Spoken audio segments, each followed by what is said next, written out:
We got a email from Andrea, said she's going to be a few minutes late. I don't know if Ryan's on here. No, Craig, Ryan's not going to be able to attend. Okay. So it looks And like Tom will attend, but he's got some other things going on at the house that may affect his attendance level. okay. Yeah, I'm here. I don't know if you guys can hear me now. I think you heard my grandson earlier. Oh, that was you. That was me. I We thought were that blanking. was maybe that was the youthful version of you, Tom. Yeah. No, I was crying because I'm missing a powder day up here, and I have to see you, Craig. So it was of my options, this was the least appealing. You know, I have that effect on people. Becky, you don't have to nod your head. I mean. Well, I was just looking at my phone for a second. Oh, right.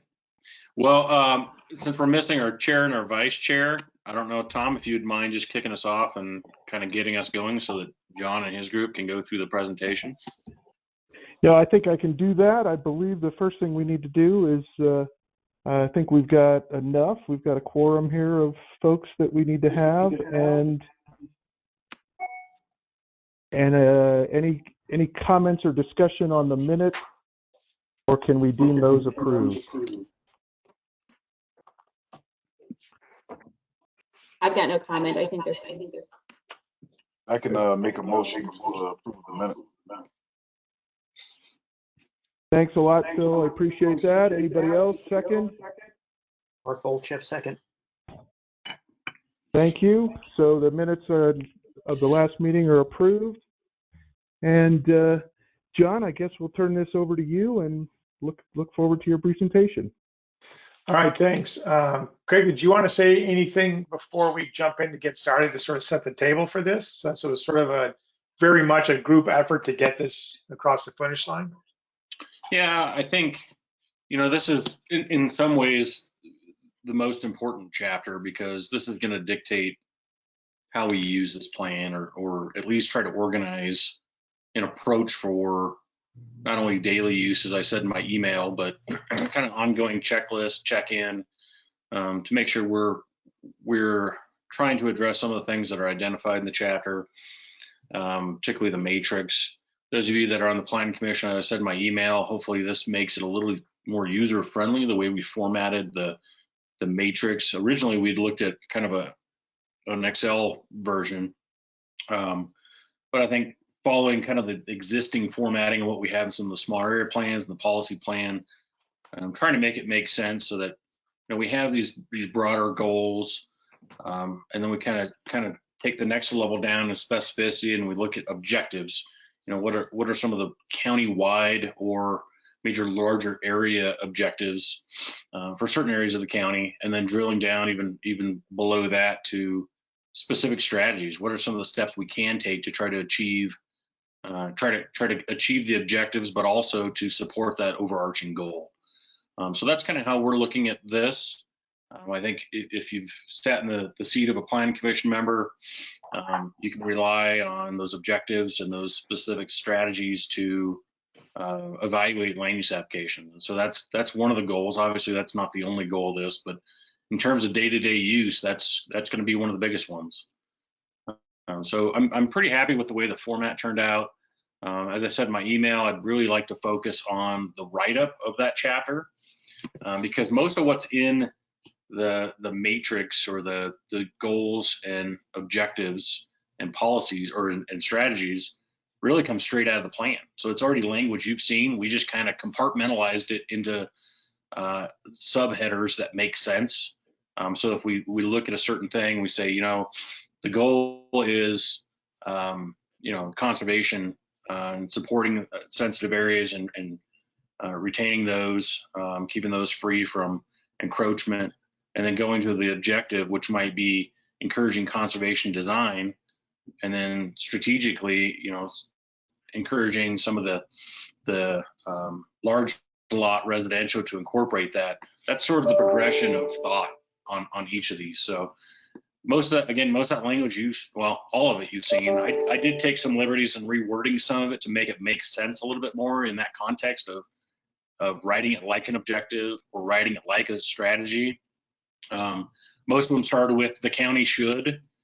This is the county's plan. So I just took most of that out and said, if it's the county should encourage, I just say encourage. Just start the sentence that way instead of stating over and over again, the county should.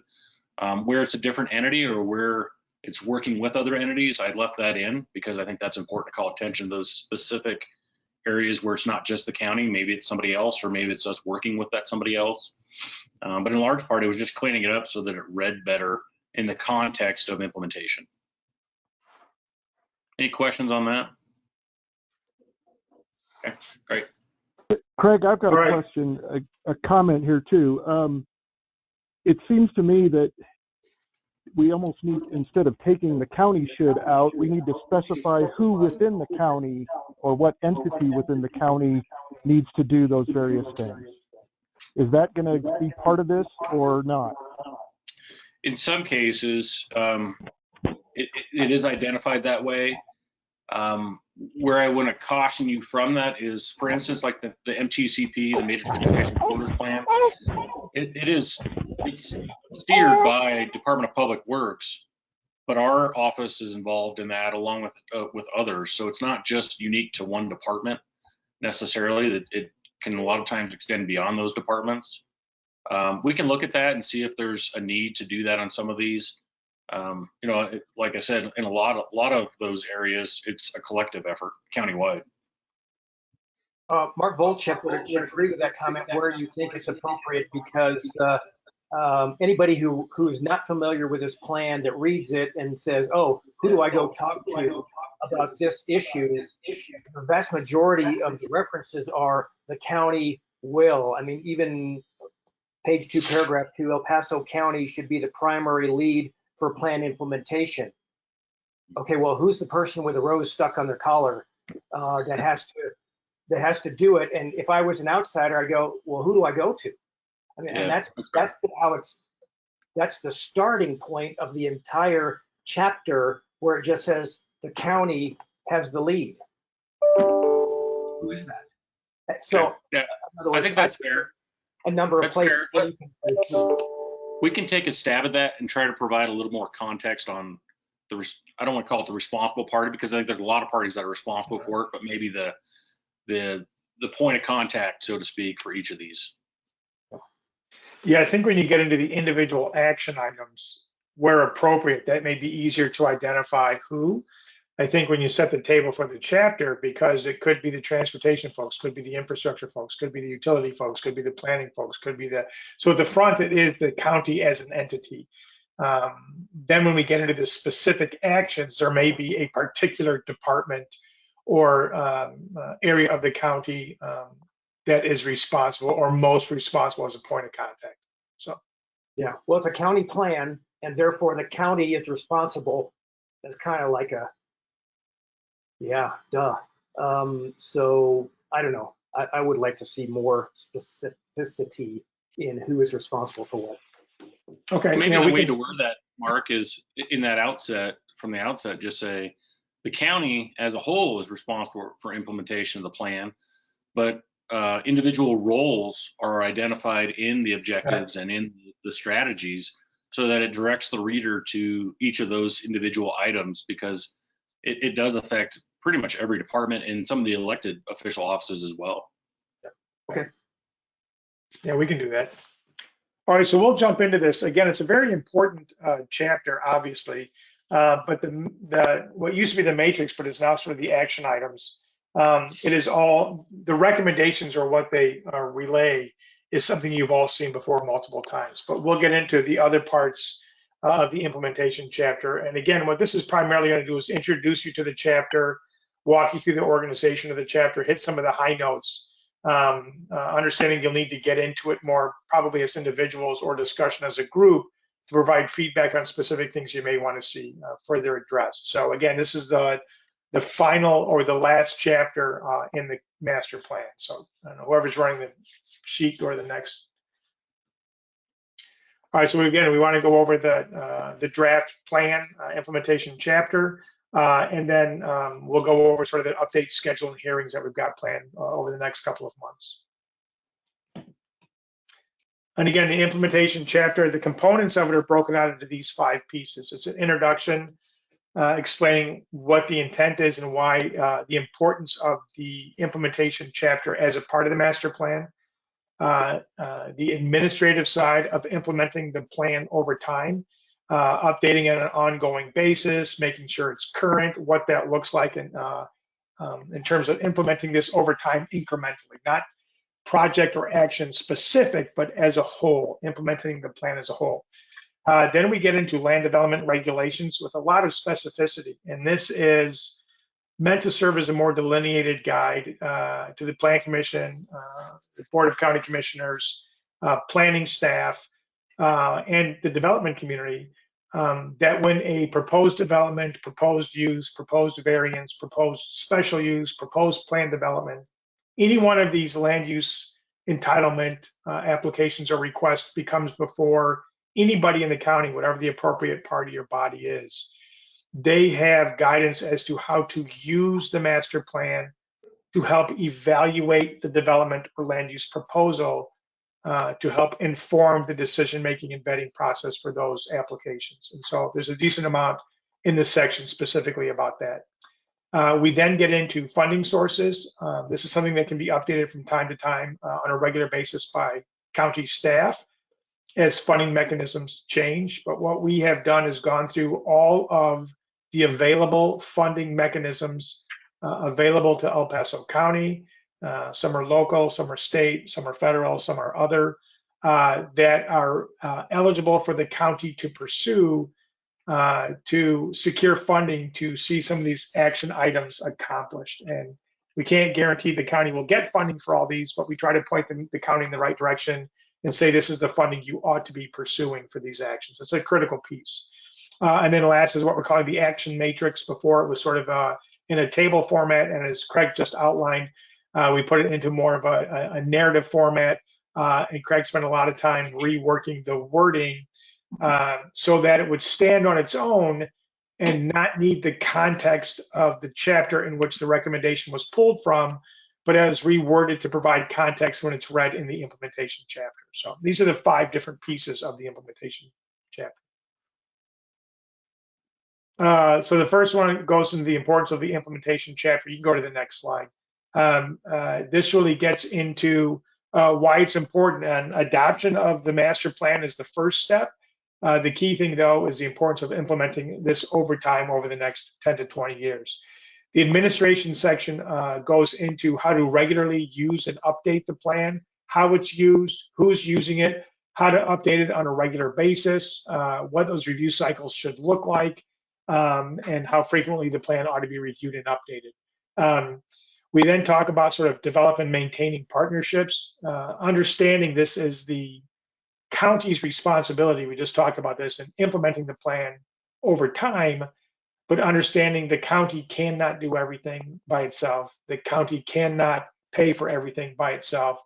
We talked extensively when we developed the plan with you about how the multiple jurisdictions within the county really dictate the need for cooperation to get anything done, because the county has little singular discretion on a lot of things, but instead requires cooperation with a lot of other agencies, taxing bodies, and organizations and districts.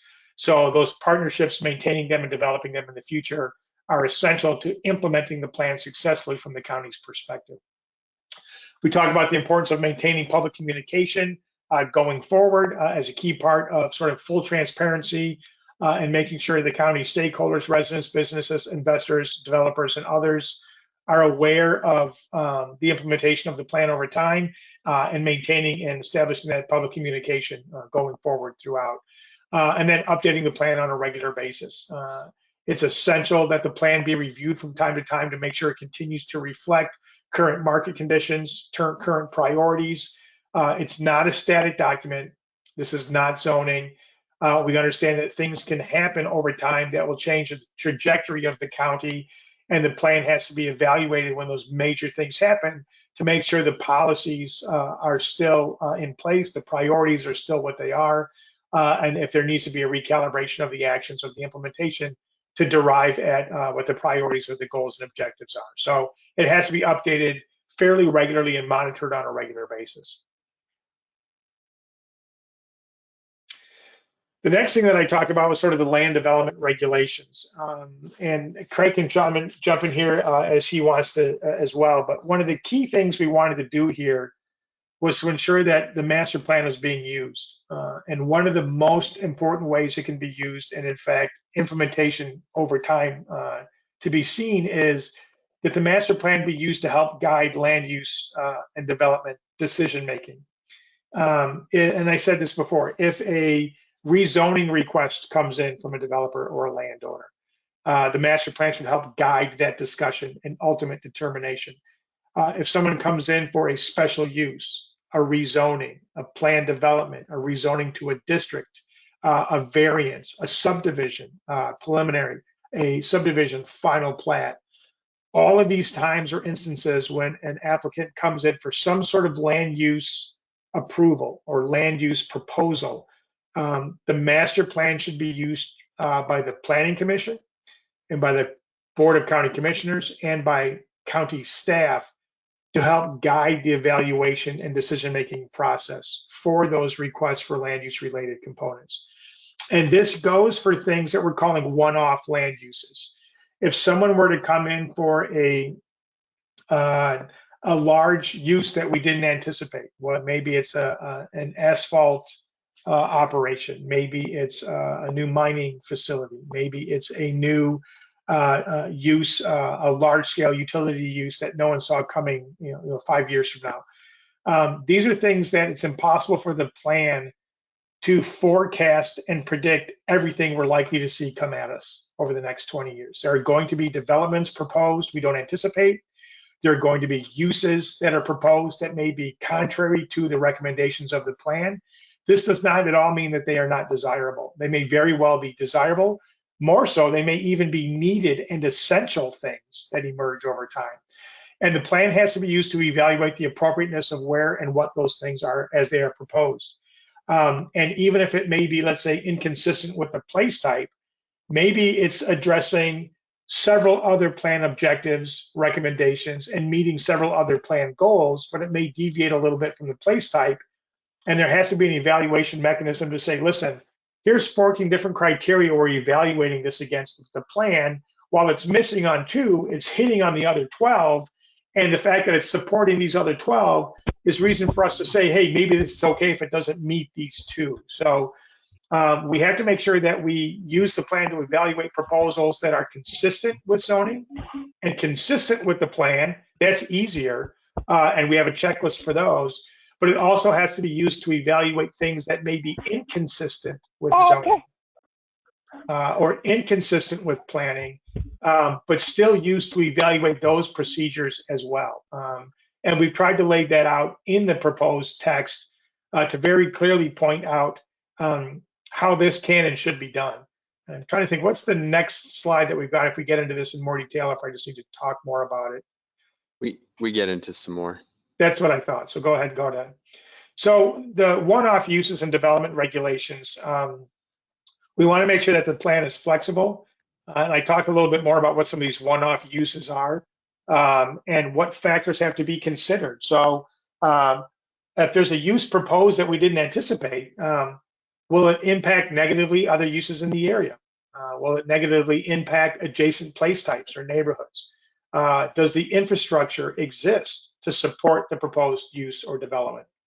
Do they take into consideration things like conservation design?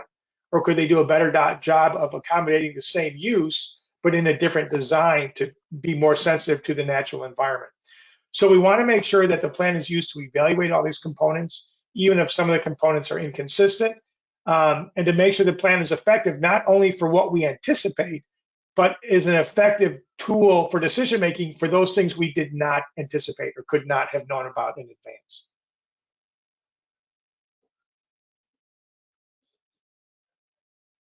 Next slide. So I guess real quick before we get into funding sources, you can leave this up here though. One of the things that we've developed in the plan, and you'll see it, is a land use evaluation master plan checklist. So we've prepared an initial checklist, for instance, that the Planning Commission can use to help evaluate land use decisions. First would be sort of general categories like, is there a market for the proposed use request? Is there a need and or a desire for the proposed use request? And this is important because if something gets proposed we don't anticipate, there may be a market for it, and it may be desirable, and in fact, it may be necessary, but it may not have been anticipated. So the first question is that. Then we get into the types of questions that are geographic specific, depending on the location in the county the land use request comes in. And these criteria would be, is it consistent with the place types as designated for this area? Is it compatible with adjacent uses or adjacent place types in the area? Does it reflect what we've identified as a priority development area? Or is it an area that we said should stay the same or see little change? So does it fit not only with the place types, but how does it fit with our designated areas of change? Is it in an area that should not change? That might be a problem. Is it in an area we've designated for change? Well, that would be supported. How consistent is it with the key areas? Is it consistent with the objectives of the mountain interface area? Is it consistent with the areas we've designated for likely annexation? So is it consistent with the place types? Is it consistent with the areas of change? Is it consistent with the key areas? Then regardless of geographic location, we have questions that are more systems-based: transportation, utility, infrastructure. How consistent is it with the systems requirements or recommendations of the comprehensive plan? Does it meet the compatibility of transportation for vehicular, for freight?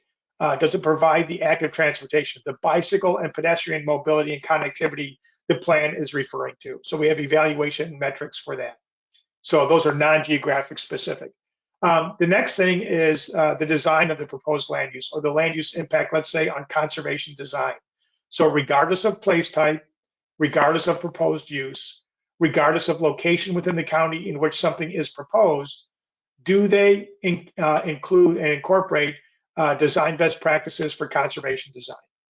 And that should be applied to every application at every point.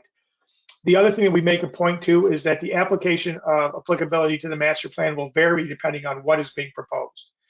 A large-scale plan development will have to have scrutiny toward the master plan on every single level. Same thing with a rezoning. But if you're looking at someone coming in for a final plat, that's a pretty cursory master plan review, because to get to the final plat application process, they would have gone through land use. They would have gone through any necessary special uses. They would have gone through any necessary variances. They would have gone through any preliminary subdivision concepts or preliminary subdivision. So by the time they get to final plat, it needs to be evaluated against the master plan as well. But the level of review required for a final plat is nowhere near the same as the level of review needed for, say, an initial plan development or an initial subdivision preliminary application.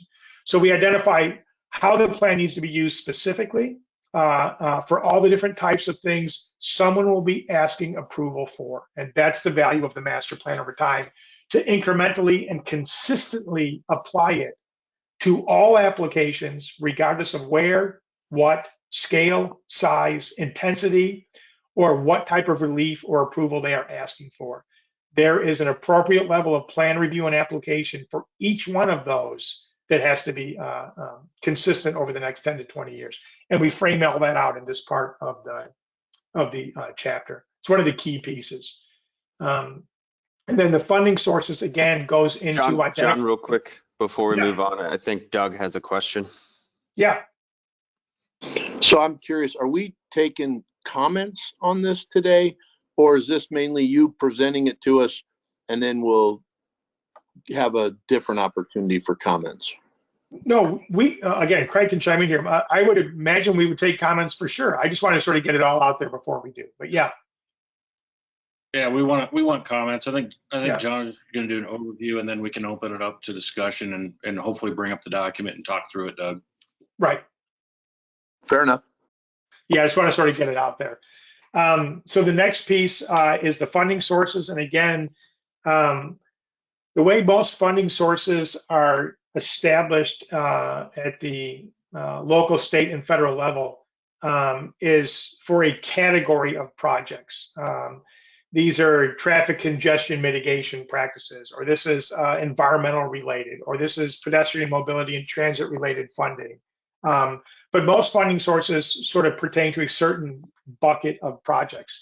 So what we've done is we've gone through and created a list of potential funding sources for all the recommendations of the plan that we think are the county's best chances of pursuing and securing funding to assist the county with implementing these things over time. Some are easy, quick hits, pretty low impact in terms of cost. But as you can imagine, a transportation project could cost millions and millions and millions of dollars and take years of time working with DOT or federal agencies. So what we've done is we've gone through and we've categorized and identified several different funding sources by category. Funding sources related to housing recommendations and actions, economic development, transportation, parks, open space and trails, and the environment and sustainability. So we've categorized several different funding sources at several different levels under each one of these categories to help the county pinpoint its best chance of seeking funding to implement the plan over time.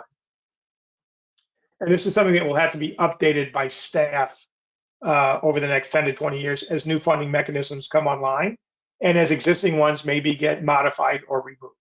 And then the last thing, and this is what Craig opened with, the action matrix. And initially it was literally a spreadsheet, a matrix that was organized by chapter, core principle, and goal. And so this is a summation, a landing pad for all the plan's actionable recommendations. We went through the entire document, chapter by chapter, extracted from the document actionable recommendations and placed them into this action matrix and organized them by chapter, core principle, and goal.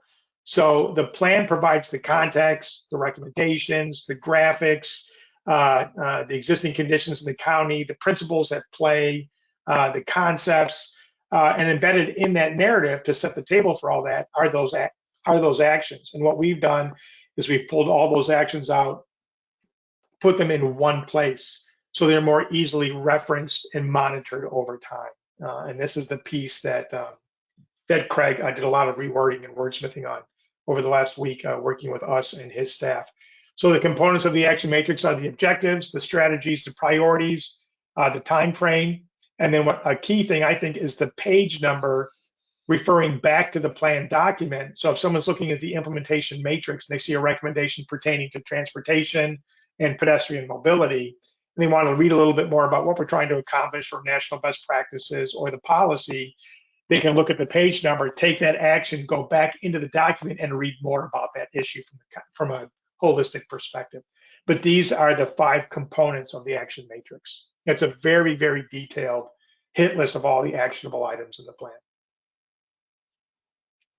So I think before we then go into like next steps in the public hearing process and stuff, maybe what we want to do now is, Craig, is to open it up to questions, comment. We can revisit or visit anything in detail. And then when we've fielded all the questions, then we can parlay into sort of the next steps and schedule. Yeah, I think that's a good idea. If we want to start with the text of the chapter, if we can bring that up and just go through that, kind of like we have the rest of the plan, and see if there's any comments or edits. We're happy to work on that now, and then after that we can get into the action matrix. And we know when we went through and broke out, you know, the first 6 chapters and the second set meeting to go through the second 7 chapters, you know, we fully acknowledge when we had those meetings that this is a lot of material to go through, and we understand that. This is one chapter, but it is a heady and meaty chapter, so we know it is a lot of material. So we understand if you may not have gotten through it to the extent you would like to for this meeting, and that's okay. But we want to field any questions you have right now or comments.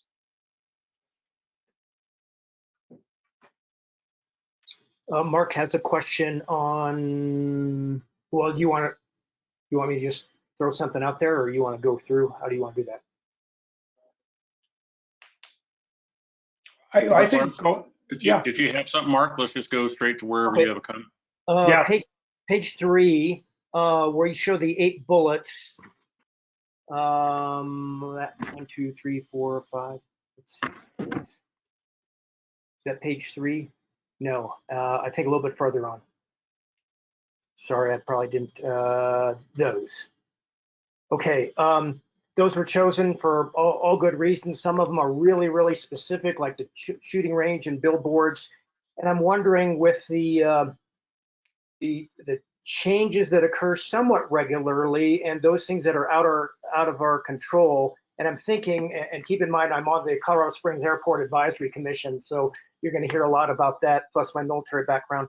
The FAA and Department of Defense rules change, and perhaps adding a bullet about land use impacting the operations at civilian airfields and military installations.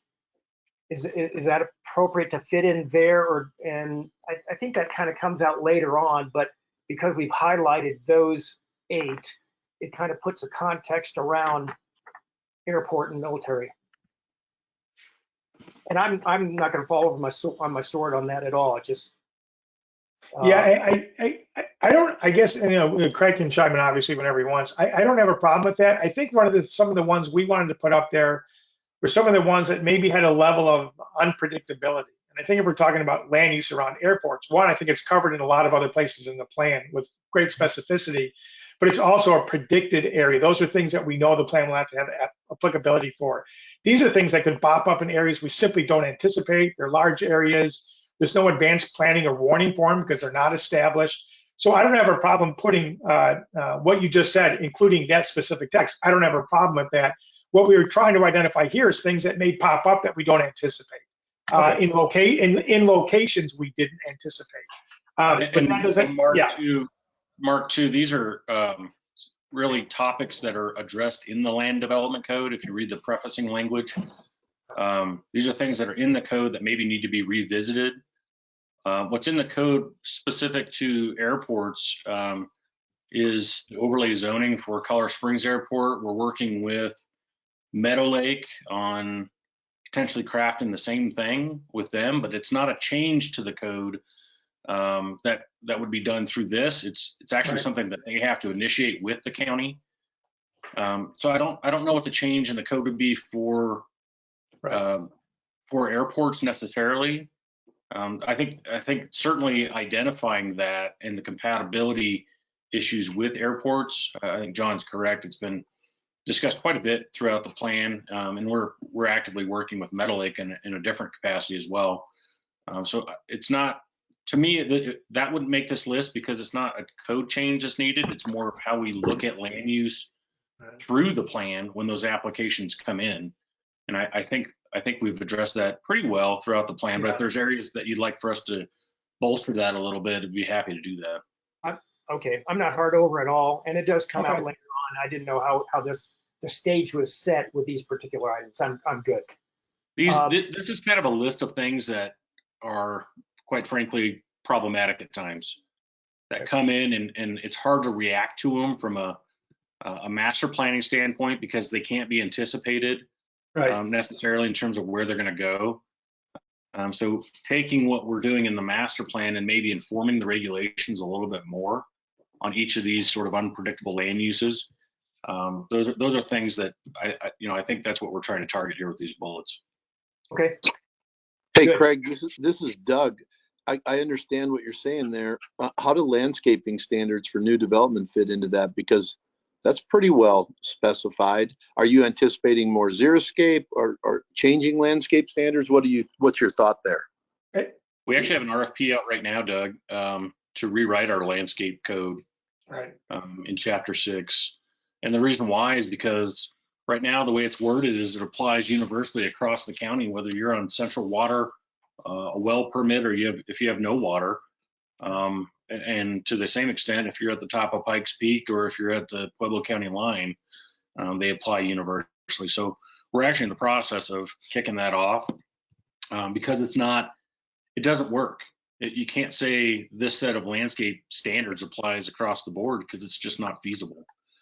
So it is problematic that the landscape code as written to be applied across the entire county from an alpine climate to a desert really kind of fails. So we're already taking a look at that one. And I guess, Doug, to your point, and you make a good point, this list isn't just things that the zoning doesn't anticipate or doesn't really address. It might also include, as just evidenced, things it does address but doesn't address adequately. And the most common and usually quick out of the gate implementation thing that gets undertaken when a plan gets adopted is an examination of your regulations and what we can proactively change in terms of your regulations to do a better job of aligning and meeting the objectives of the master plan. So these may very well be things that the county doesn't address, but it also may and very much includes things that it does, but it doesn't do an adequate job of.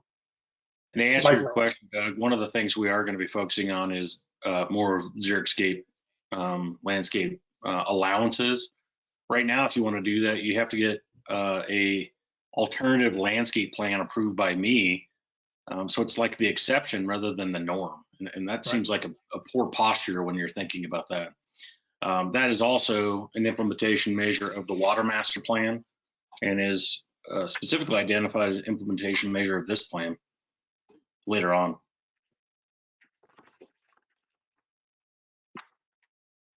That's a great question. I mean, that's a good example of things that we need to evaluate in the code to help kind of drive home the goals or the purposes of this plan. We have to look at those things. No, those are good. Those are good answers. I didn't realize you were already doing an RFP, and I recognize that it's also part of the water master plan implementation, et cetera. So I was just curious. So that answered my question. Thanks. Yeah, sure. Good.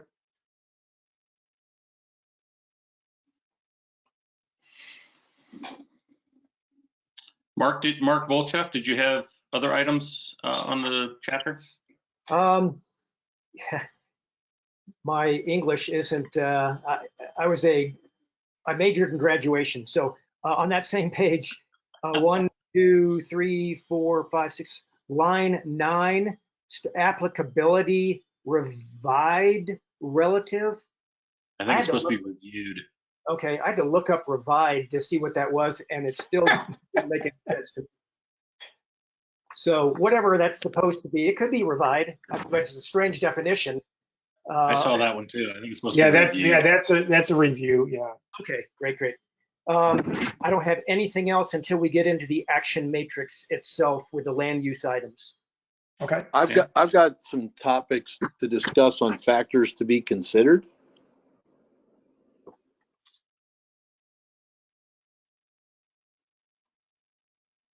And cards face up, I haven't had a chance to go through this in as much detail as I did the other chapters. I have gone through it. So if I have anything else, Craig, I'll provide it to you and Mark in writing. But as we go through here, so factors to be considered. First one, major roadway access. We all understand connectivity and access is important, et cetera, and traffic impacts. It says about most of the way through there, it says, the county may require capacity improvements and safety enhancements prior to implementation of the use. A lot of times, and I'm coming at it from a view of 1, financeability and 2, affordability. A lot of times what will happen is in a bigger master plan, as you start to implement it, you don't have to do the traffic improvement prior. It's a phased approach in that, you know, maybe the first 300 units are capable of going up without any significant degradation of traffic levels of service, et cetera. And that it's to get your 400th unit, you need to make certain improvements. So I hesitate to put prior. Yeah, that's a valid comment, Doug. I get what you're saying. And I think it's prior or a phased approach. You know, all of that prior or concurrent with implementation of the use, because the use in that context is final plat after final plat after final plat, and it may come in with the third final plat. Right. I'm trying to avoid the situation that we're in the city right now, where the city, if you have a major thoroughfare connection going through your project, they have a policy that says you got to build it 6 lanes day one. And we don't do that. And a lot of times that, one, you can't finance it, and 2, it makes things unaffordable, and 3, it's really not needed until you actually have warm bodies living there.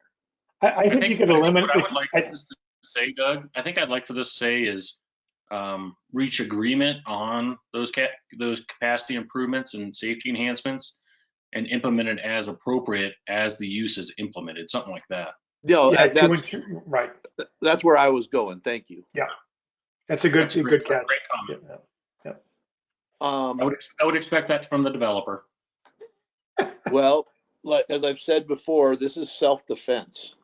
No, but yeah, it's funny, we laugh, but the bottom line is, and I say this all the time to cities and counties across the country we work with, there's this antiquated, embedded notion in planning academia that it's planners versus developers and cities versus developers. And I've never subscribed to it. I thought it was just completely ass backwards. Cities don't build subdivisions, cities don't build homes, cities don't build movie theaters. Developers do, private investment does. And the city needs to set the table for that in a way that it delivers the city we want to see, but in a way that allows developers to be successful. So the fact that you're on the committee, I've said this to Craig even offline, it's a perspective we have to hear, and a lot of plans don't get it, and they fail as a result. So keep them coming. I would add to that, the city don't build roads either. Yeah, or communities. So right. So we have to acknowledge that when we do the plan, and recognize that a plan being successful over time is dependent upon the development community being that partner. So it's got to work. So And we're fortunate to live in a community where I think generally the city and county approach it that way. And so I appreciate the opportunity. The next comment I had on the factors to be considered was in the well integrated within established place type. We've got areas of change in here. And so are you anticipating that then the place type is going, because we're going to have boundaries, if you will, where we've said, okay, this area is ripe for urban density, and it's going to abut large lot, it's going to abut, et cetera. And so I'm curious as to when it says, you know, some are bound to propose a use that's different. It's critical or crucial that the county ensures that the use is in keeping with the character of the place type and that it is generally compatible and cohesive with existing uses in the area. When I have 50-foot lots that are butting up to or within the same area as 5-acre, I'm with integrate the expectation of change in use with this comment. I think, Doug, the second half of that paragraph kind of better defines what that means. When it says includes siting, scale, intensity, setbacks, architectural character, can be appropriately integrated in highlighting the word appropriately into the surrounding area, where proposed uses exhibit some degree of use-to-use incompatibility. Buffering and screening should be provided at a scale that ensures reasonable mitigation. And I like that. I like that language, Craig. What I was thinking is that it is crucial that the county ensures through the end of that sentence could be deleted, and that it could be instead reworked into that sentence as if it's different than what a respective place type typically anticipated, the county needs to ensure the siting scale, intensity, blah, blah, blah. I didn't think that previous sentence did anything but add potential inane arguments to the process. Well, if you remember, though, compatibility is a review criteria for any zoning. Right. So when we say, that's why we added the word generally compatible. Compatible takes on a different approach depending on the subject application that we're talking about. It might be density. Ask 10 different patterns and you get 10 different answers. Yeah, that's why we further Yeah. clarify it with those later two sentences. But Yeah, I think- compatibility is a review criteria for any zoning, whether it's PUD or straight zoning. No, I understand. What I'm trying to do is put, as you well know, Craig, a lot of times the whole issue comes down to compatibility in terms of the for versus against argument. And I've been trying to set up some notion of what compatibility means since we didn't technically define it. So I think what John and his group are putting together for sort of a how-to manual for the planning commission and board of county commissioners to look at the master plan on a specific application by application basis will help inform that decision making. Yeah, Doug, we're working on something now, and we were chatting with Craig and his team about this over the last week or so, that we think will be incredibly helpful. But where my head was at when we were talking about this internally, is developing something that could actually be handed out, not just live in this document, but when the planning commission got a development proposal, their packet, the week before a public hearing, in that packet would be a master plan evaluation checklist.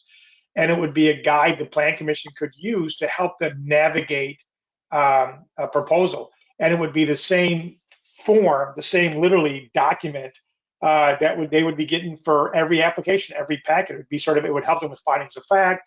It would help them know what questions to ask.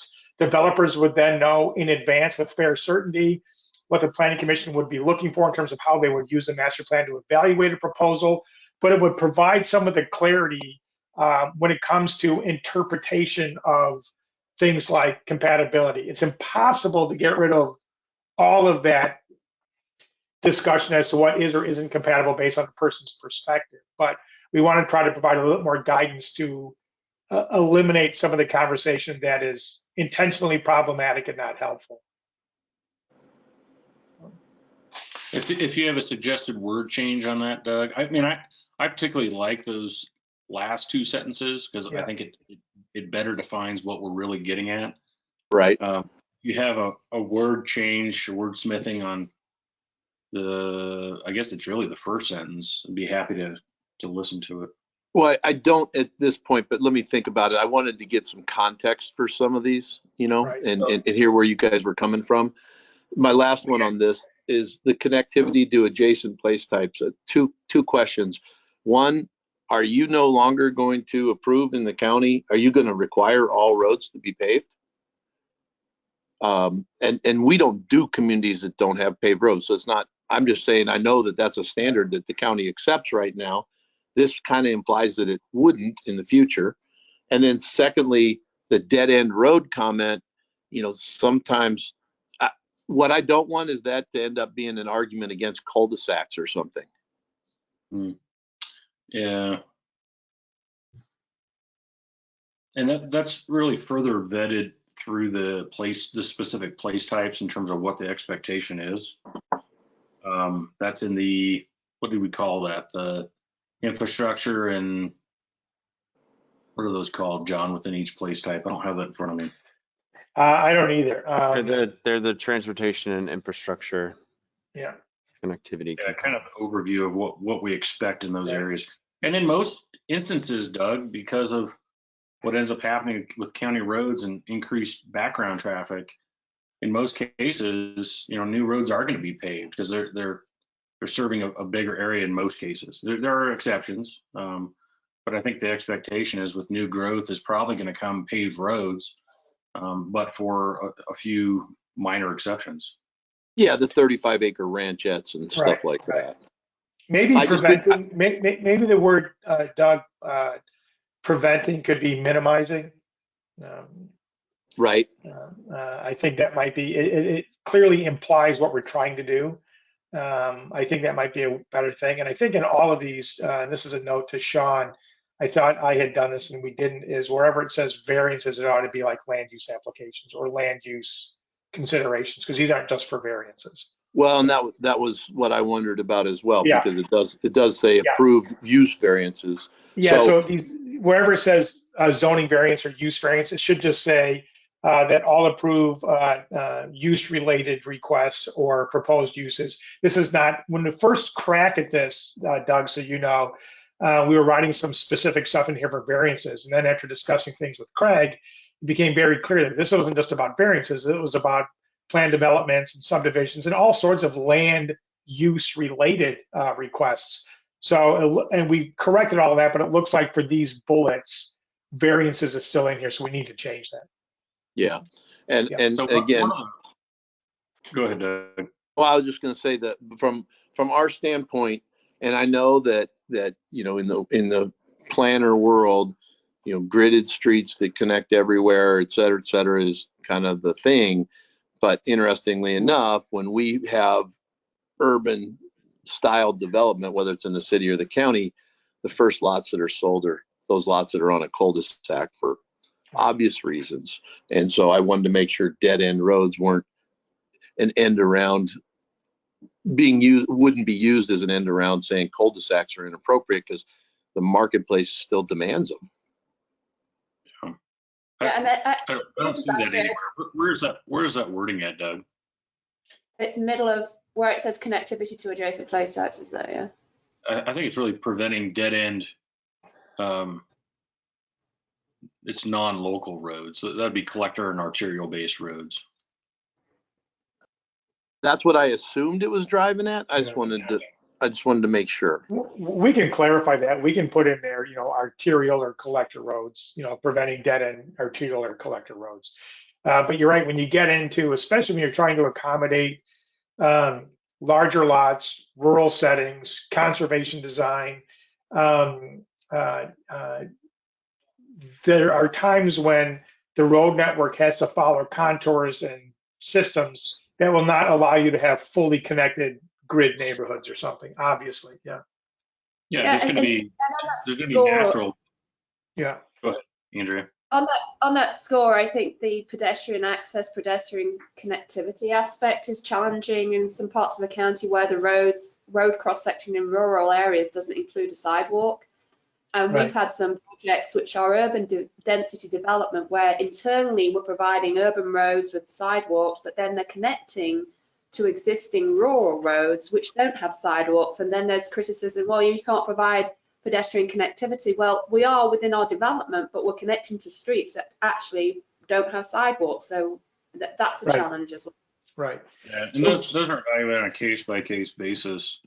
You know, most of those cross sections now, as the county expands or builds out new roads, includes a wider shoulder for that pedestrian activity to occur, rather than what you would think of in a more rural or a more urban cross section.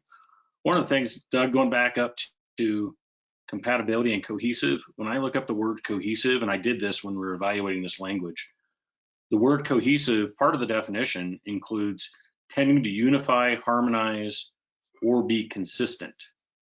So when we say that, it's not exactly one for one. You know, the density is not exactly the same, but it can be harmonized with what's out there. I get that. And you and I both know that there's been people sitting on BOCC that have said compatibility means it's exactly the same. And that's not accurate. And I think what we're drafting with John, in terms of like the handout, definitely is going to get into that.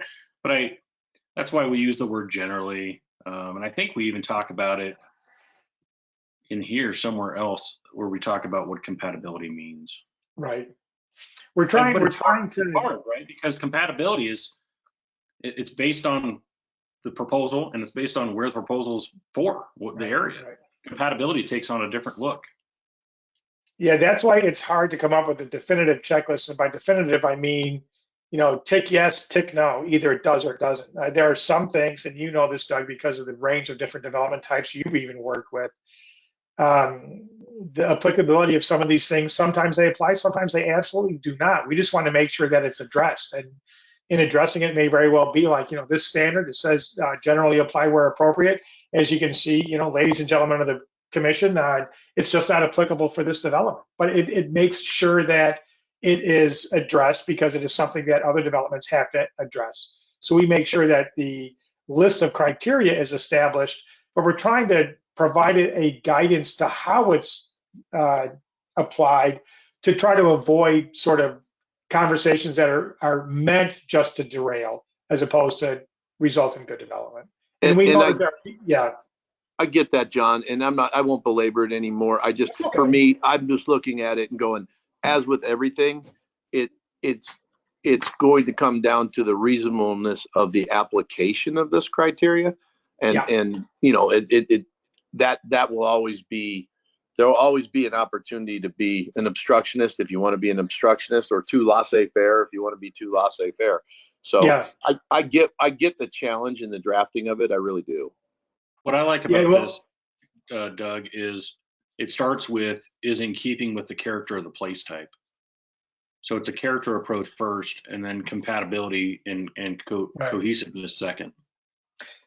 And if you go back to the place types, we put a lot of effort into making sure there is flexibility within the place type itself. It's not a land use.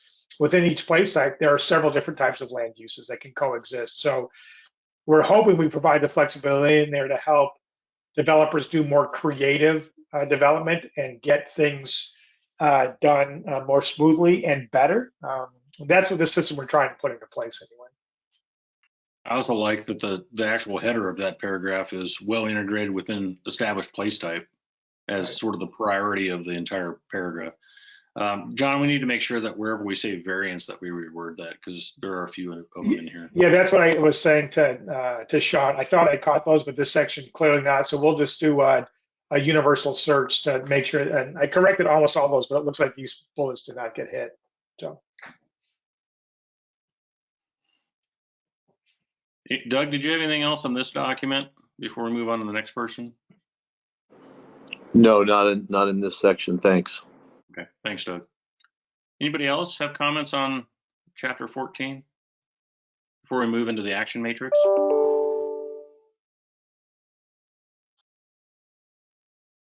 feel like an auctioneer. I need to be like sold.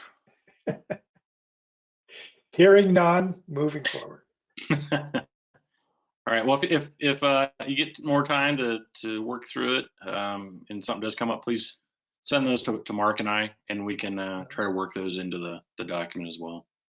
Please try to do that as soon as possible, because we're trying to integrate this with the whole document on Friday. Okay. Moving on. That doesn't work for me. But I will send comments if I have any further, but probably won't be by Friday. Okay. Well, we can certainly take comments beyond that. We just want to get sort of a revised package uploaded by Friday. But again, until the gavel comes down and it gets things adopted, we can make changes up to the very end. So send them to us when you can. Just trying to make sure the public has the latest and greatest as much as possible along the way. Yep. Okay, well, hearing no other comments, John, you want to move on to what's next, action matrix? Yeah. So Craig, you may want to. All right. So again, how we came up with the action matrix, when we first did it, it was actually in a matrix, like an Excel spreadsheet, and it was several pages long. And we literally went through chapter by chapter in the previous 150 pages or whatever, and pulled out anything that was a recommendation that was actionable, that you could do something about it, and put it into the matrix. We then went back and forth with Craig and Mark and others. And then again, sometimes we're so close to it, you don't see that it might not be as user-friendly as it should be. And Craig was able to recognize that if we provided a little bit more context and took it out of a strict table format, it could stand on its own a little bit more as a referenceable section of the plan. So Craig put a lot of time into rewording this. The recommendations are still there. They're still reflected in the plan, but they're worded to provide a little bit more self-contained context, so you're not having to refer back to the plan to see what was meant. So the section is pretty straightforward. I'm not going to go through all of it. It's several pages long, but it is laid out with the core principle, the relative goals of the master plan, the specific strategies that are mentioned, and then we sort of put the status in here of whether it's something that has to be done or whether it's ongoing. And we tie the priority back to a page in the document. So if there's a thing in here about conservation design, you can reference the page in this, go back into that and see the graphics, read the text, learn about conservation design. So it's a really useful section the way it's worded now. And Craig, I guess if you want to sort of walk through anything more, since you really sort of helped shape this before we open it up to questions. Sure. So keeping in mind that each of these headers, so the example of the header is land use, those are our chapters in the master plan. So we're not creating anything new there. The core principles were those that were approved by the Master Plan Advisory Committee, gosh, like a year ago. Yeah. We've carried those forward. And then each of the goals, you can see goal LU1, each of those goals was also approved by the Master Plan Advisory Committee. So we've carried those forward. So what we did, as John highlighted, is we pulled the actionable language out of the master plan. And then I took a stab at really separating out those that are higher level, that really apply across the county. They're not specific to a unique area or unique action. And I made those into the objectives. Those are things that we need to keep in mind regardless of the area of the county in most cases. In a few cases, it gets specific, but I think it's because of the prioritization of what we're talking about. I also kind of took a different approach than what we have in the past. In the past, we'll reference something in the staff report that says policy 6.9.8, Romanet 6B, and nobody knows what that means except for like 3 planners. So in this case, what I tried to do is make it more specific to the chapter that we're talking about. So by adding in LU in the citation, it hopefully will build this recognition with the hearing bodies, with the public, with staff that we're referencing the land use chapter. It makes it easier for the reader, for the person that's looking at the staff report to know, okay, this is a land use objective. This isn't a housing objective. This isn't an environmental objective. Of course, there's some overlap there, but start to create this familiarity with these objectives because the objectives are gonna help guide some of the decision making. Did not want to put numbers with each of the specified strategies because that to me implies some sort of prioritization, and I don't think that's I don't think we're in a position to do that because I think a lot of them are equally important. But what we did do is those that we felt like were the highest priority, you can see on the first one below under specific strategies, we identify it as a priority. And so all the ones that are priorities within each of the chapters, we move to the very top, and then the rest were just bulleted because we feel like they're all a priority, just at different intervals. So that's kind of the thought process. I can tell you as a former reviewing planner, this is a whole lot easier to apply on a development by development basis because you kind of start with these overarching objectives and goals. And then if one of the projects that you review happens to hit one of the strategies, that it's very important to call those things out, either good or bad. So it makes it a lot more user-friendly and actionable, which is what we always talk about with master plans, right? Is we don't want it to just sit on the shelf. We want to be able to use this. And the combination of having the GIS layers associated with the mapping of the place types and the key areas and the areas of change and the priority development areas, that's great. And that makes it actionable. But also being able to lay it out this way makes it actionable from the reviewing staff perspective, as well as the Planning Commission and Board of County Commissioners. So that's some of the thought process behind the formatting. I'd be happy to take any comments, criticisms, whatever you have on that. But having done this for as long as I have, this is a lot more digestible for staff as well as I think the applicant as well. I thought that was a useful approach. Thank you for doing that. Thank you, Mark. I neglected my family over the weekend, but I was able to make it to Dart Wars to shoot a bunch of 11-year-old boys at my son's birthday party. So that was my break from this. Did you want questions on specifics or just your introduction there? I think specifics, if you want to go through it, keeping in mind, Yeah. again, that this language is in the plan or Sure. a version of it. You know, I only really reworded things to make it flow better. I did not change the meaning of any of these at all. Okay. So any And- change to this, any change to the wording in this, probably is going to need to be a change in the plan itself. Just Okay. keeping that in mind. Okay, and I apologize, I have to leave at 11:30 for a medical appointment, but let me cover a couple of them. On land use item 2, the Colorado Springs Airport, and you can scroll to that one. The fact that it says, let's see, land use item 2.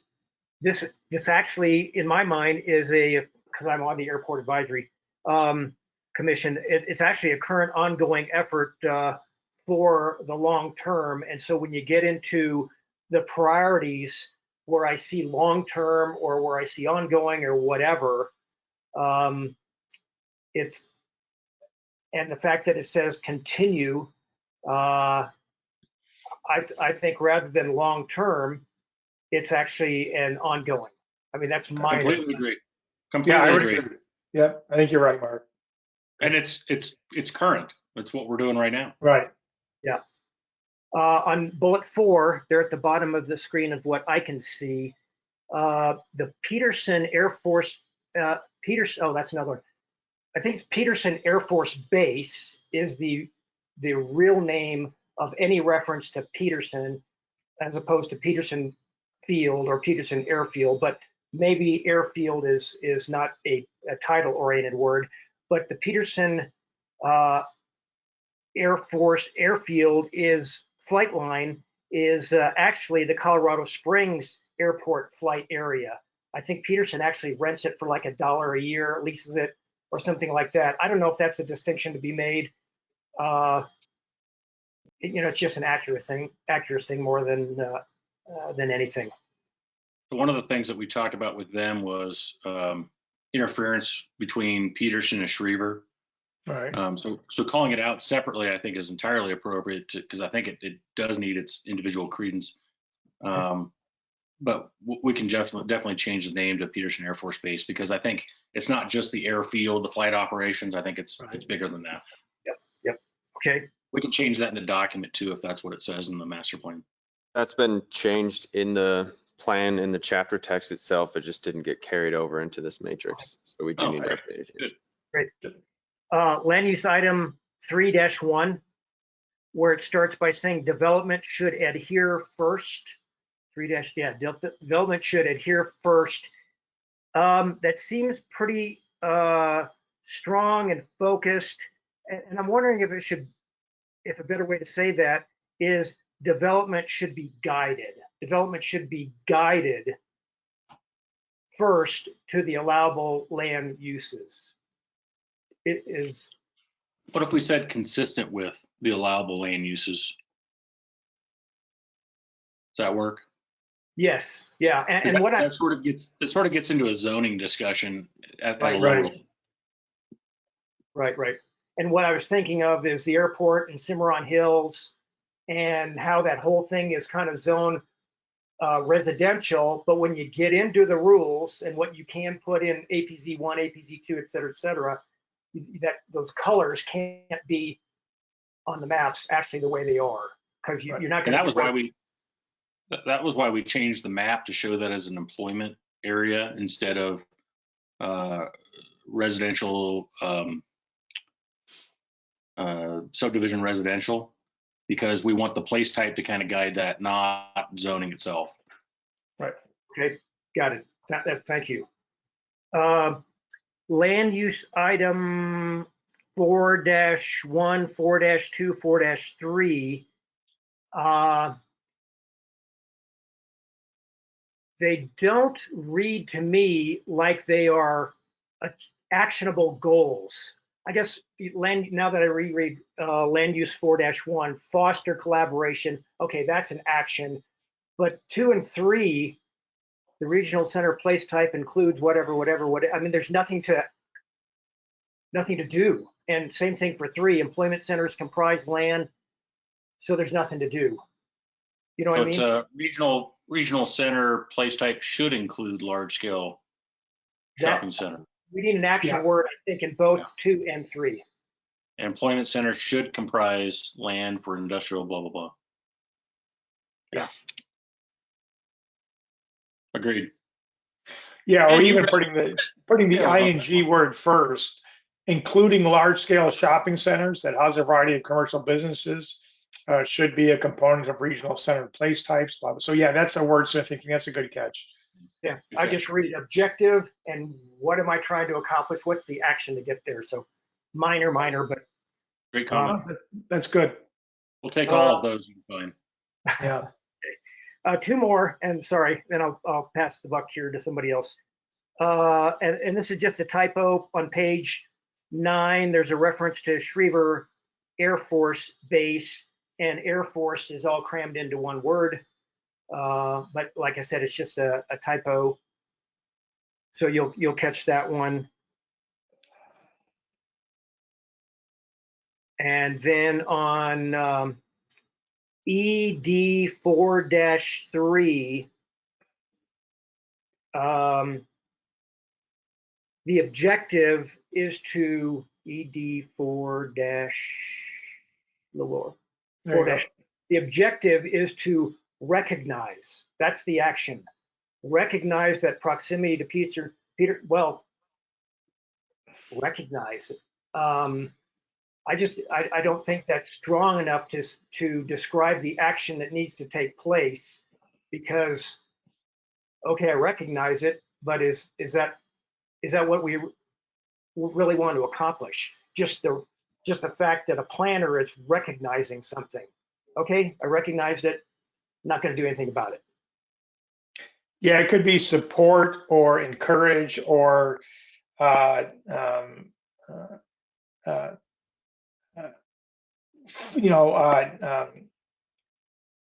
almost like, funnel opportunities for companies with a military focus to locate within proximity to Peterson Air Force Base. There's a way to do that other than just recognize. But yeah, that's my only hang up. Okay.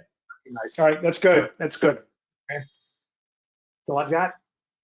Thank you, Mark. Sure. Who's next? I know Doug's waiting. Doug, you got anything? Phil, who else we got on the call today?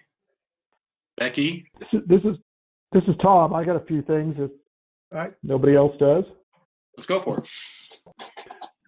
And I'll send you a list, but a lot of them are kind of on the same lines of what Mark was saying. And again, the overall comment that I made at the beginning, I think we need to be much more explicit in many cases in terms of who does what. So starting, I think, at the top, HC2, somewhere within strategy 2, the strategy is to create an intergovernmental agreement. It's not clear what that intergovernmental agreement is supposed to achieve. It just seems like the end result is an agreement to do something, but it's not clear to me what. So if you go down, I think in the specific strategies, it was the second one. Yeah. Well, I can tell you exactly what that is. It's going to be on the board's agenda next Tuesday. We're pretty close to having a approved IGA with City of Colorado Springs dealing with annexations and growth. So we can expand on that, certainly. We have that actually in hand. Yeah. Yeah. And again, I recognize that probably a lot of this is to John's point, you guys are very close to this. And so a couple of the words, something resonates and you know exactly what it is that you're talking about. But for me, that one, yeah, I can see that there are some agreements that probably can be, would be useful to address certain things. That just didn't have the level of specificity that I thought it needed. Scrolling down, ED4. I would suspect if we went to the page in the plan, it would provide us with the context. It just didn't get brought over. But I would say go back that one real quick and pull it up on the screen, the one that we were just talking about, if you can. And that was and I'll be clear that I looked at the action matrix first. I have not gone into the implementation chapter, so I did not go back and forth to do that, but I suspect that most of the use is going to be here, and yeah, the page numbers are helpful. I just haven't done that yet, so I won't take up too much time going through these. I'll try to highlight just a couple that are critical, but go ahead, John. I think real quickly, this one can be reworded without changing any of the words, just literally cutting and splicing what is on here to say this: develop an intergovernmental agreement to coordinate with each of the municipalities experiencing substantial growth. So you can literally just reword this to say develop an intergovernmental agreement with municipalities to coordinate, the experience of substantial growth. So we can reword this very simply. Yeah. And we can expand it too, John, to say to address issues relating to annexations. Right. To if annexation would have been in there, I wouldn't have even asked the question. Okay, go on. That's good. That's a good point then. Very good. Yeah, there are just a couple things that struck me. ED4 is the next one that I jotted down here.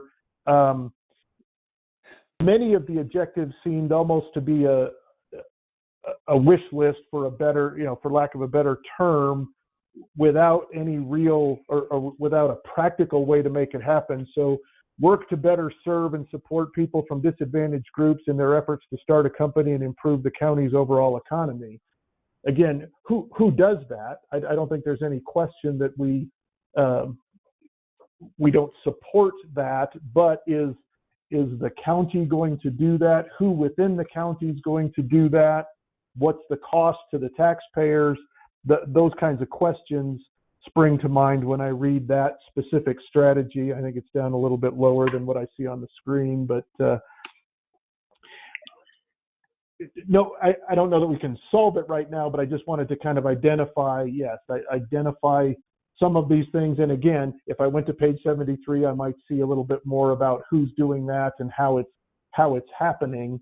But again, without that extra context, I didn't see it.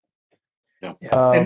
And that's exactly why we put those page numbers in there, because we want to make this a quick hit and then reference back to the larger discussion rather than carrying the larger discussion into here. So we can take a look at, I know exactly what you're saying. Some of these things, and this is true in every plan, some things are very, very specific, very actionable, easily identifiable. And other ones are a little bit more mom and apple pie, but they're still actionable, but they're going to require some more work to get to the actionable part. And this may be one of those. Okay, the next ones are in transportation, TM1. Actually, let's skip that and maybe talk about, however, TM3, talking about park and ride facilities developed in the county, integrated with public transit networks, either bus or commuter rail. Maybe commuter rail is something that is long term, but I don't think that's really relevant right now.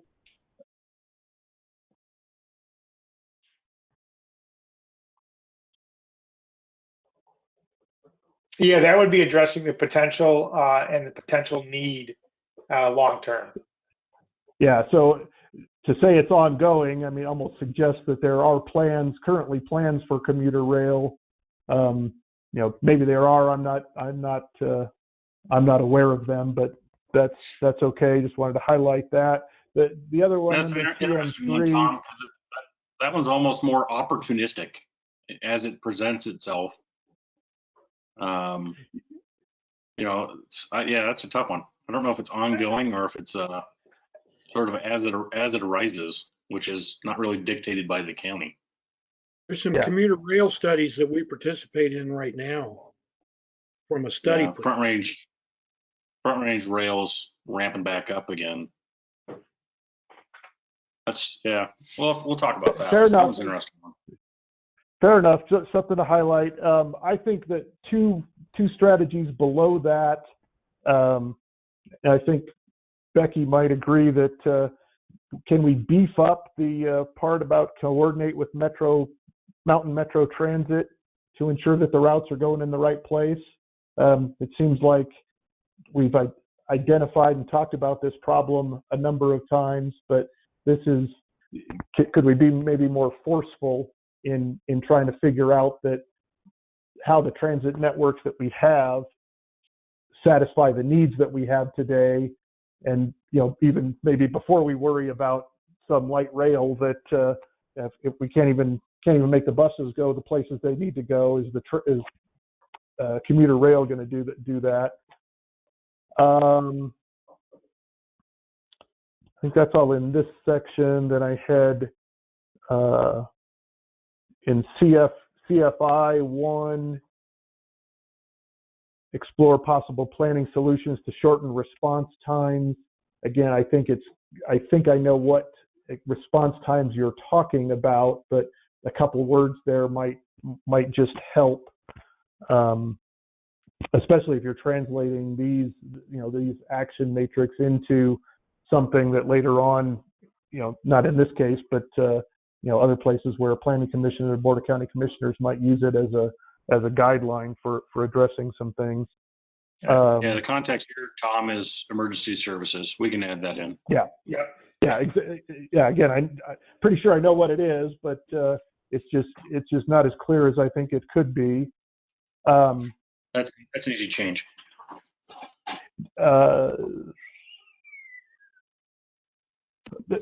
next one I had, CFI 1, they should be considered living documents that need to be updated. This brought up the issue in my mind of enforcement, and without identifying who specifically is doing some things, who makes sure that these things actually happen? Kind of a broad philosophical question, but it comes up a number of places where, again, I think Mark put it very well. Who is it that's got the rose pinned on them to actually do this, and who's the one that holds their feet to the fire to make sure certain things get done? And I think that's a useful addition, something that we need to at least consider adding in here where we can. Understand that there's some it's not going to be possible in all cases, but some places we should be able to say this group, planning and community development has to make sure this happens, and if they don't, Craig gets fired because his boss, knows about it. That's awful hopeful, Tom.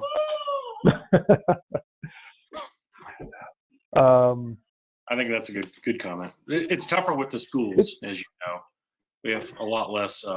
We have very little authority, but at least maybe putting it on the schools in this case, to make it relevant, continue to make it a living document. I think those are. I don't think we have to be shy about saying that, I guess, is my point. Yeah, again, it's a reasonable goal. It's just I'd like to see a little more teeth to it if it's possible, and it may not be. Kind of in a similar vein, CFI 4. We start talking. It's not clear to me whether or not this is consistent with the water master plan, which one prevails. And let's see, CFI 4. Most of these, Tom, are straight out of the water master plan. Okay.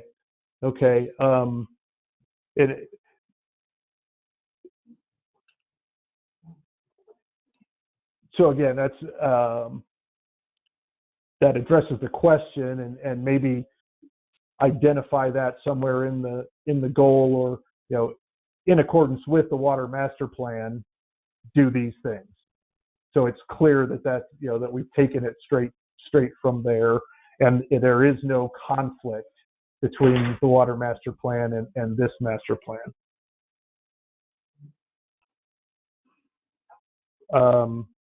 Just a couple more from me. RT1 talks about parks and maintenance responsibilities being transferred to homeowners associations or special districts to ensure they're in safe operating conditions. I wonder about liability questions and whether or not HOAs would want to assume the risk of maintaining parks and playgrounds and things. Seems to me as an HOA board member myself, I wouldn't want to buy into that. I just don't know how realistic that is. Maybe some of the bigger developers have better insight into that. But just a question that popped into my mind. Both of those options are options we see somewhat frequently in terms of the HOA or the district maintaining them. Because they have a more reliable funding source than the county would, or obviously the developer will be gone. Last couple in E1 goes back to the issue you mentioned, Craig, just a minute ago, trying to get the schools to buy into some of these things. When you talk about enhancing knowledge and skills of students with formal education program about wildlife and habitat protection, who can force them to adopt something like that? Who develops that kind of curriculum? How do you require them to adopt it? And then I guess the other one in E1, pay as you throw tax or rates, that jumped out at me because I was just wondering, what's it going to cost me?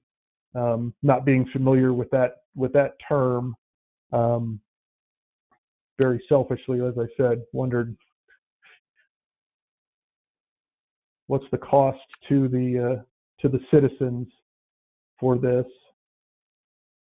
And it's kind of one of not many, but several examples where I know the comments that we got from some agencies very narrowly address their special interests, if you will, and they're included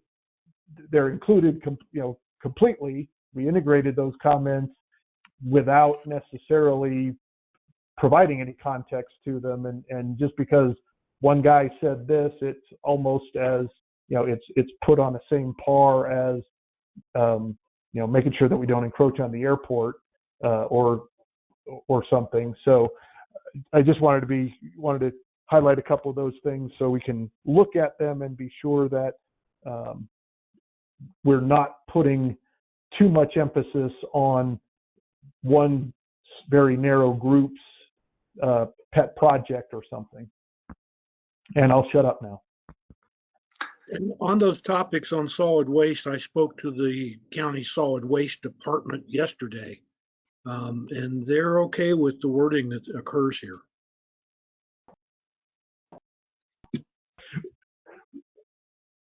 Well, and they may be, but in a broader context, do they get to decide that instead of, we're going to now charge you by the weight of the trash can that's emptied or something? I don't know what pay as you throw is, but if you're requiring it for single family households, then what I read there is the cost to me for solid waste disposal is going to go up. If the government starts to get involved in dictating a rate structure, then that's my fear. And so, yeah, I don't doubt at all that the county solid waste people think this is a great idea, but I just don't know if that's something that individual taxpayers think is a good idea, or county government or city government or anything else.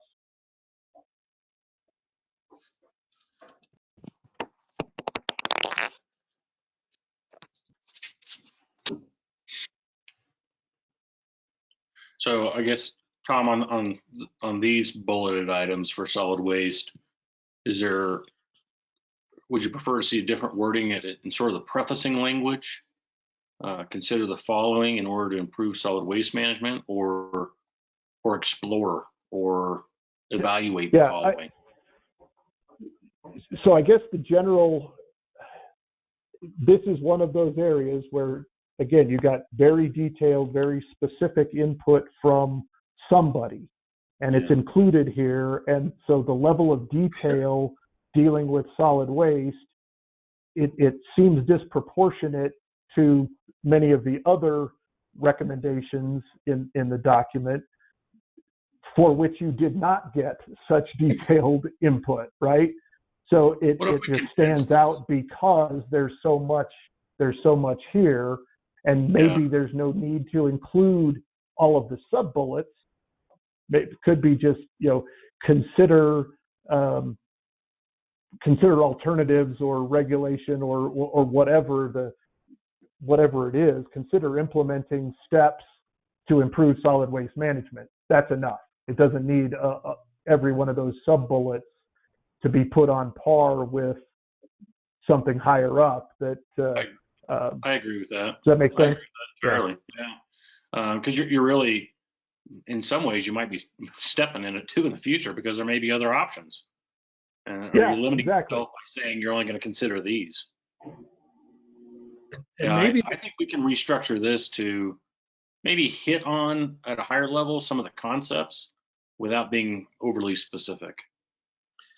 And the idea of using the word explore is probably a good idea, because in most of the cases here, the county may have to participate or subsidize these out of the tipping fee we already collect, or the county solid waste staff may have to help implement those programs, since we don't have, everything is run by private business right now. I think we could word it like explore options for improving solid waste management, including but not limited to, and then just at a high level hit on some of the concepts, and just make it one sentence. I mean, I agree with Tom. I think we give it a lot of credence here with all these bullets. It doesn't have to be that specific. Yeah, again, I think there may be one or two other places in there where we do this as well that we might want to go back and look. I'll try to, again, pull those out if I see them again, and at least send you and Mark the numbers, and so you can get an idea of what sections I think we could look at that could benefit from that simplification. I'll bet you John can reword this to just make it sing like a sparrow. I already did while you guys were talking. That's a great comment, Tom. I think that's fair. Yeah, very much. I do too. And that's, that's maybe a good point of this whole exercise is we brought everything over that was actionable, and maybe it's in some cases overkill. If we just need to pare it down, we're happy to do that. But we wanted to give you at least the option to say, this is too much on any one subject.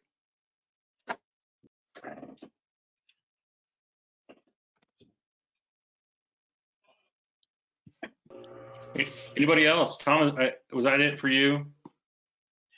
Yes. Yeah. Thank you. Sorry for belaboring some of that, but hope there are a few other comments. And I thought that was great. If there's other areas where you see that and you want to just point to them, we can take a look at those, see if we need to streamline them a little more. We definitely don't need more pages in this than necessary. So anywhere where we can shorten it, we'll do that. Anybody else have any material comments on the action matrix? Craig, I had a question. This is Doug, and I apologize. I had to step out for a meeting real quick for like the last 15 minutes, so I missed it. But I'm curious as to what is the thought behind objective HC 1 through 5 in the housing and communities, the core principles. And it says focus detached housing development in large lot residential and suburban residential areas, given the increasing infrastructure and environmental constraints associated with such development. What's that mean?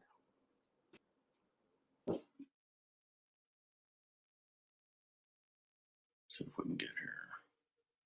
Because obviously detached housing is also appropriate in urban. Yeah, that's fair.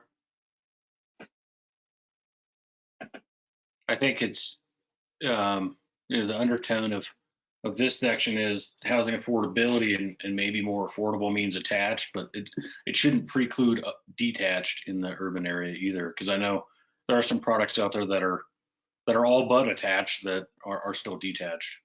Yeah, and I mean, honestly, right now, we are developing 4 new product lines that are all detached, that are higher density, strictly to address the affordability crisis, frankly, that's in our community. So I didn't even know what that was saying, to be honest with you. That it reads funny to me. I mean, what increasing infrastructure and environmental constraints associated with such development? What infrastructure constraints are associated with that development?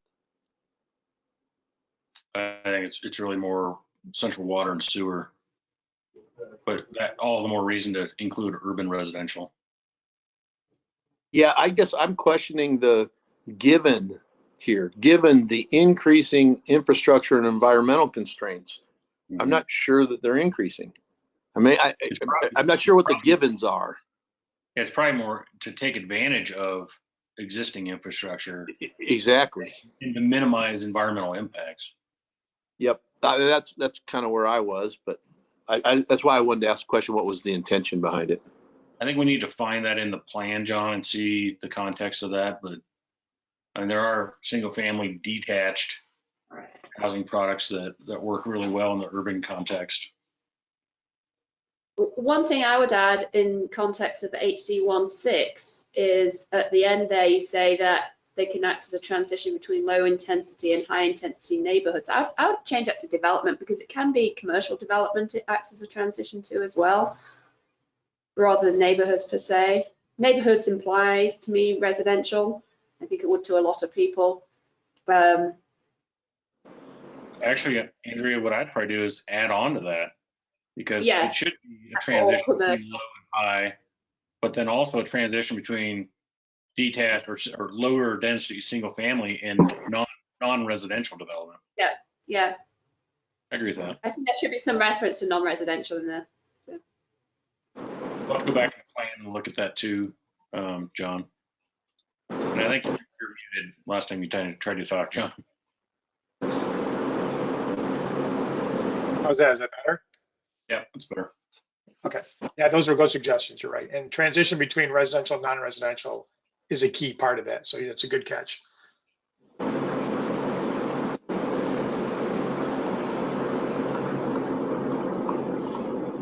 Doug or Andrea, anything else? So, I mean, I have there's a couple of grammatical nits that I'll send to you, but it's not worth our time here. There's a couple of places, and I'm trying to find it right now. So like even in the preserve the character of rural and environmentally sensitive areas, objective HC25.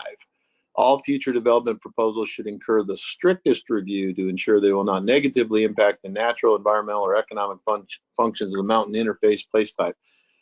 Again, I don't really have that type of development or anything, but I'm trying to ensure that what's the difference between review, when do we use strictest review, stricter, or strict?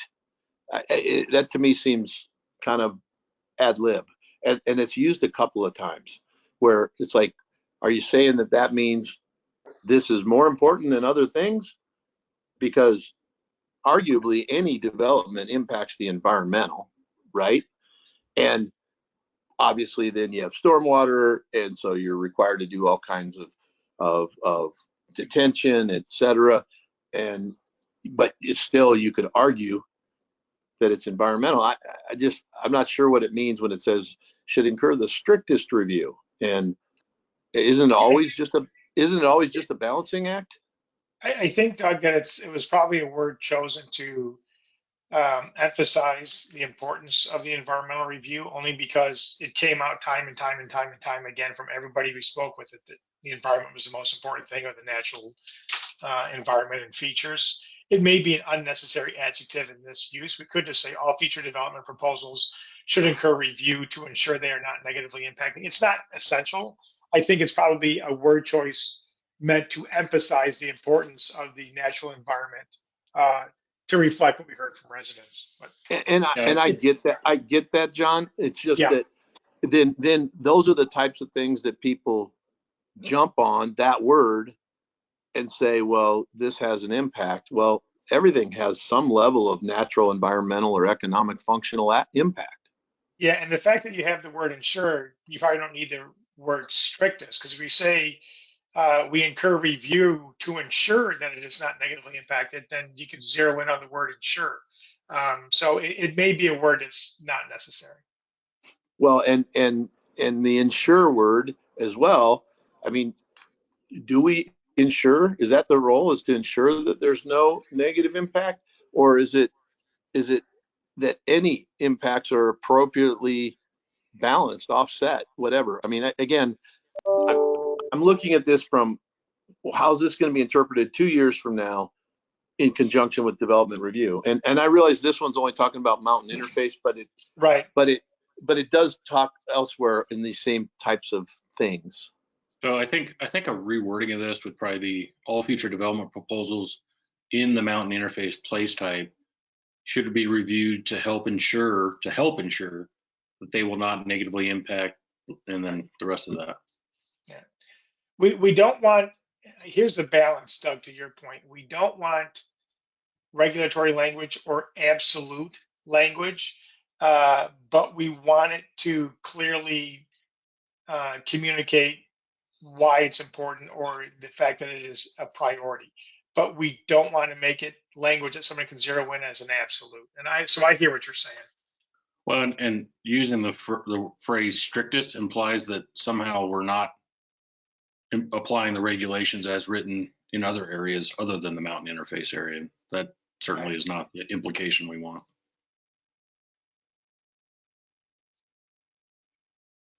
We're going to word that one.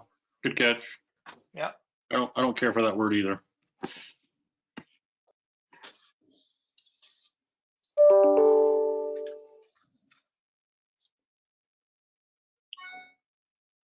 Anything else? Going once, twice, sold? Are we at that point?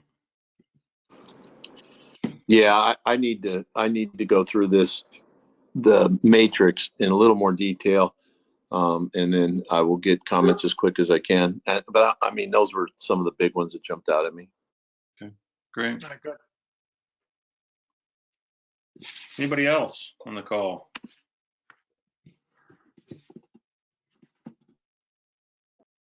I'm not hearing any.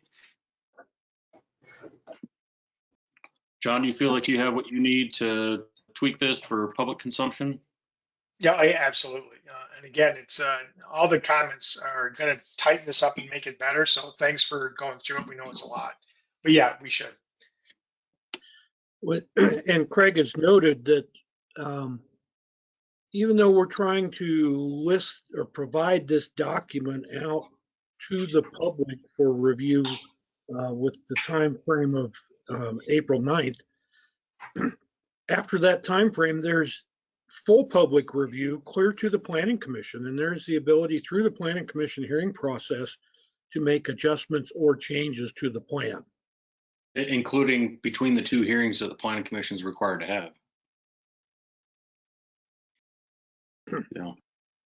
Yeah, the objective here is the public hasn't seen this chapter, and we've already asked the public and review agencies to start their review.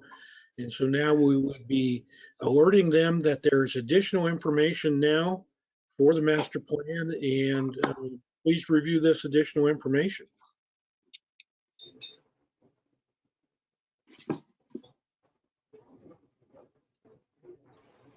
Okay. John, did we have anything else for the presentation today? No, I just think after this discussion was just sort of like the time frame going forward, but that's it. That's all we need for this round. So is this the point where we all give Sean a hard time?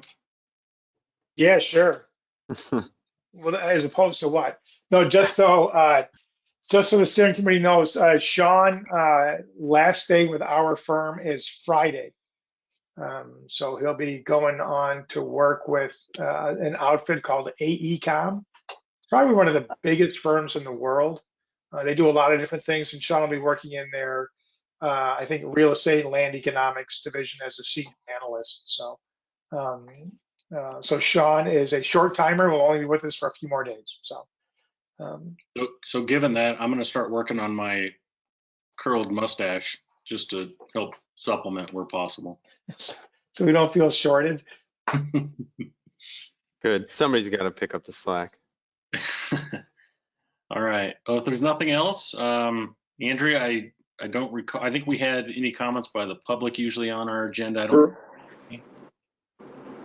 Yeah, are there any members of the public who would like to raise their hand and ask any questions of Hauser Levine or Craig or the committee? I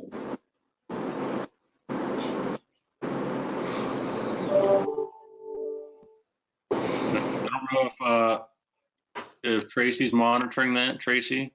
I'm looking at it. So far, I haven't seen anything yet. Yeah, I haven't seen anything either.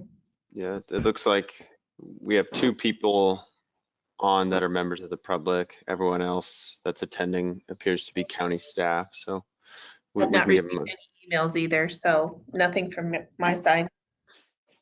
Hey, Sean, this is Doug. Congratulations on that job. That's an impressive group you're joining up with. Yeah. Thank you. Yeah, it's bittersweet. Doug, that's not helping. I'm trying to call him a quitter and you're complimenting him. No, he's a up and comer. He's a riser. Yeah, he's been with us for a little over 4 years, and at some point it's hard to keep people as they develop more skills and become more and more marketable. But you know, according to Sean, and Sean, you can elaborate a little bit. He's got the opportunity to work on some overseas jobs right out of the gate. That's something we can't do and don't do, and it's a tremendous opportunity for him. So we're happy for him. Sad to see him go, clearly, but great opportunity for him. I was trying to guilt trip him and say, well, you're just so embarrassed of us that you wanted to get out before we finished. I know how you are. Well, thanks, Sean, for all your hard work on this. Maybe then let's review the upcoming meetings. Mark, do you want to talk about that? Yes, you noticed on the agenda, there's a evening public meeting from 6 to 7 o'clock on the 31st of March. Our public information office has advertised that extensively. You also notice there'll be upcoming some newspaper advertisements and things ultimately for this. You can see that announcement on our county webpage, on our the project webpage. I think this is being handled by Hauser Levine, and I think they can handle up to 1,000 people through this process. We've got to make sure we don't have any issues that occur like the city of Colorado Springs had recently with their planning that you certainly were aware of, Andrea, being present there. So it'll be a 1-hour meeting, and we haven't worked out all the final details. John will be presenting a lot of the stuff we've already seen through various presentations before. And at the end, there'll be some public comments and chats that can occur.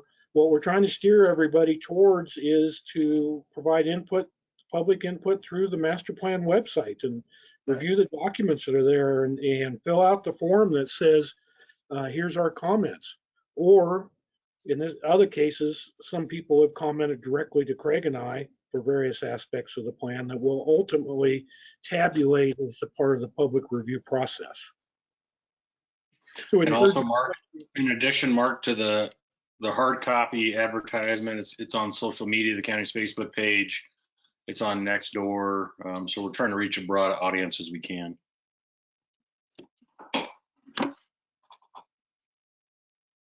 So that'll be the 31st. And then when do we anticipate the next master plan? Probably the last master plan advisory committee meeting, if I recall.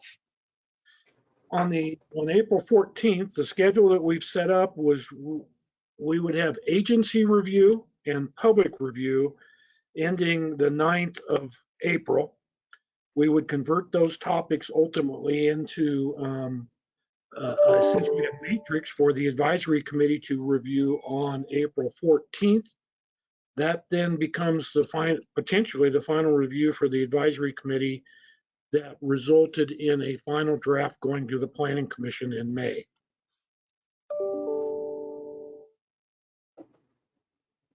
An update on feedback received up to this point. We have 10 responses to the survey that's been published along with the draft. And like Mark said, he and Craig have been receiving stuff directly as well. But through the survey, we have 10 responses currently. And they aren't all saying this is the greatest thing we've ever seen. I think one of the challenges is, you know, people look at this and they say, wow, the county's encouraging growth. And I think, unfortunately, well, this may, or maybe fortunately, the situation we're in is we have to figure out a way to deal with growth. It's not the county creating the growth's going to happen regardless. It's how do we do it in a way that makes sense? And I think sometimes that gets lost in the conversation, maybe. Yeah, and that's the tough thing is ignoring the growth that's coming is irresponsible. Not having a plan in place to accommodate it and guide it is irresponsible. Pretending it's not going to happen is not responsible. So the challenging thing, the hard thing, but the needed thing is to go through the process we have with El Paso County and you all over the last couple of years to put a plan in place to guide that growth to the extent we can to the county's advantage appropriately, safeguarding what is most important. If we don't have a plan in place, that will not happen. So I guess we didn't expect everybody to love it. It's never going to happen, but hopefully those that have been very involved in it and our planning commission, board of county commissioners understand that this is something that is long overdue and is more, as John put it, the more responsible approach to dealing with growth. And just for references, we've talked about having agency review. We have provided this plan to all of our review entities in the EDARP system, and that's over 200 potential people that could be involved. There's certain statutory requirements, like we have to make contact with military bases, and then we've got a certification process afterwards and things like that. So because there's a transportation element here, we have to coordinate that with adjoining counties. That's a statutory requirement. We're trying to make sure we accomplish all of those things so that at the final time period that we've satisfied all statutory requirements. As you may remember, this plan in essence replaces a number of outdated plans. Keep hitting on that topic, but dating back to 1977, which is now almost 50 years ago that some of the plans are being replaced with this new document. And again, to put it into context, some of the comments we've gotten back in terms of survey responses haven't been, I like this part of the plan, I don't like that part of the plan, I have issue with this part of the plan. Many of them have been as blanket as get rid of the master plan, we don't need it, and we don't want any new growth.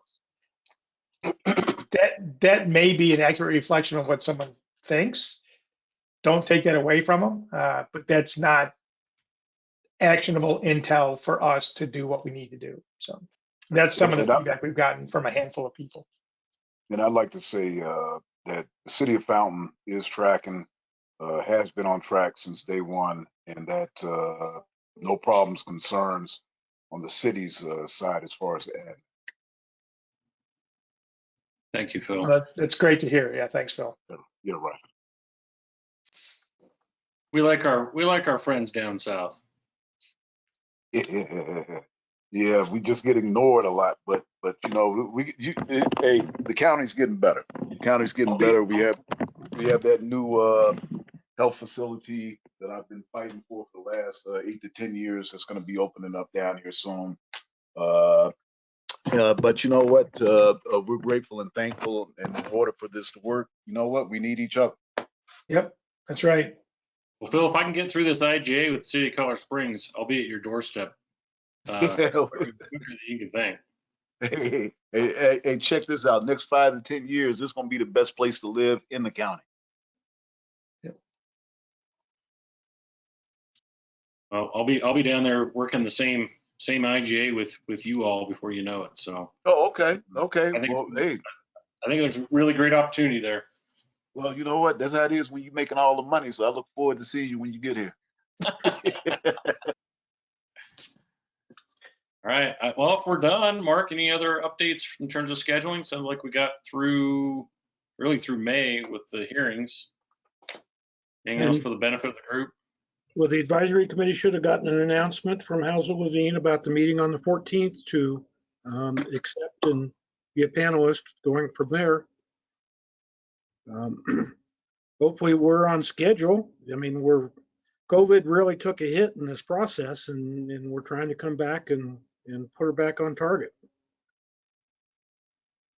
We're excited to wrap it up. I think this Yep. meeting in particular kind of sets us on a path to get to that anticipated schedule. So this was a pretty monumental day to get through the implementation chapter and make those revisions. Again, just like Doug said, if you do have comments that as you could spend more time with it, send those over.